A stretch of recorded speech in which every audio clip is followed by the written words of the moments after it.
Let's talk about Petsmart's adoption centers for cats. It's Shani, certified feline training and behavior specialist with Wild at Heart.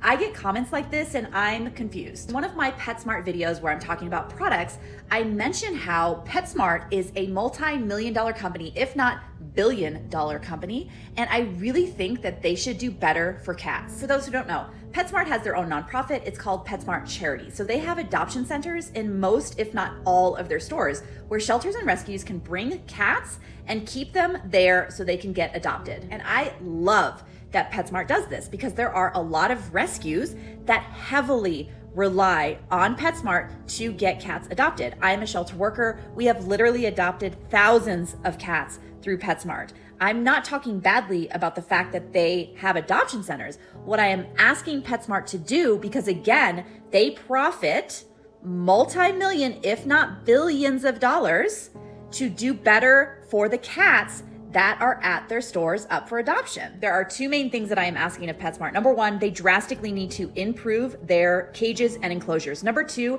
they need to have a strict set of protocols that every single shelter and rescue needs to follow. Because I have been to many Petsmarts investigating all of this, and I can tell you that I have seen such a variation of what shelters and rescues offer. I have seen, for example, cats in these glass enclosures that are not offered any hide places. They are literally like a zoo animal and they are extremely stressed. I have also seen, for example, that cats have been in that cage for months and months and never get out. I have also seen cats languishing away without food or water and extremely dirty litter boxes. I have also seen cats who have no entertainment, no toys, no enrichment at all. The cages, because that's what they are cages that they offer, are extremely outdated at most stores. There's not enough space for the cats.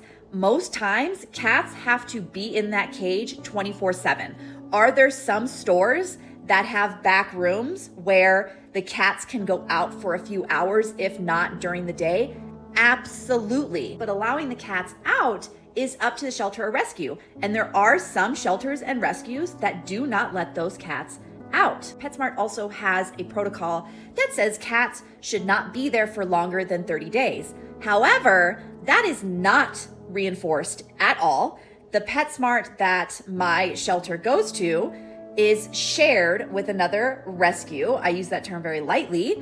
And they had a cat there for over 6 months. And this cat never left that cage for 6 months. And Petsmart allowed that to happen by not reinforcing their protocols. In fact, they don't seem to have a set standard of protocols across all the stores, and they absolutely should, because I have been at some Petsmarts with another shelter I worked with, and the staff at Petsmart helped the shelter take care of the animals. So they would clean the litter boxes, change food and water. But at other stores, staff members are absolutely not required to take care of those animals at all. And I have absolutely been inside a Petsmart where I see the litter box is completely filled with urine and feces. The cats have no water. The cats have no food. So this is something I'm really passionate about, right? And so I did reach out to Petsmart Charities and I did talk to someone. And that person admitted that yes, they also think that their cat care and what they're offering for cats at their adoption centers is subpar, and they were willing to work with me to improve it. But unfortunately, they just ghosted me, and I tried to reach out again, and I never heard from them. I mentioned this in one of my Petsmart videos. I had a bunch of rescues and shelters come for me because they thought I was attacking shelters and rescues, and that's not at all what I'm talking about. What's also really sad is that there's a lot of rescues and shelters that are literally super dependent on Petsmart. They are so desperate to use Petsmart that they're willing to put up with anything because they're that desperate. And that's not okay, because that puts these rescues and shelters into a situation where they can be taken advantage of, and then they're just going to accept whatever. So I don't know why people are upset about this. Why are you upset that I'm asking a for-profit business that, again, makes millions, if not billions of dollars off of animals? They also sell animals, which is a huge thumbs down.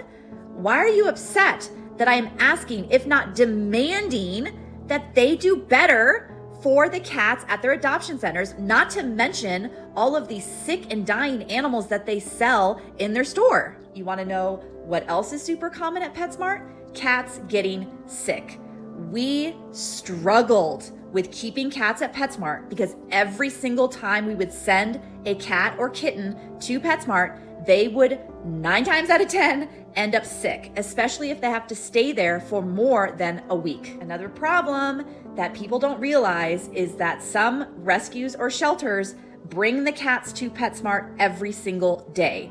There is a lot of science about moving cats back and forth and how extremely stressful that is, and how just one single move. So if you have a cat at a shelter and you move them to PetSmart, their chance of shedding the herpes virus, which is going to cause URI and all the problems, increases by 18%. That's with one move. So you can just double that every single time you're moving a cat. So if you are a rescue or shelter and you're bringing your cats or kittens to PetSmart for the day, and then you're taking them home or returning them to the shelter for the night and then bringing them back the next day, really, really bad and detrimental to the cat or kitten. So there are a lot of requests that I would ask of PetSmart. And if you work for PetSmart or you have a pull inside PetSmart, let's talk. Let's make this better. Let's make your enclosures, your adoption centers better for cats. If you are always team cat and you want to raise the bar for cat care because that's what they deserve, follow me. I am on TikTok, Instagram, Facebook, and YouTube. It's all Wild at Heart Cats.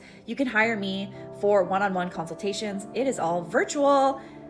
Check my website, wildatheartcats.com.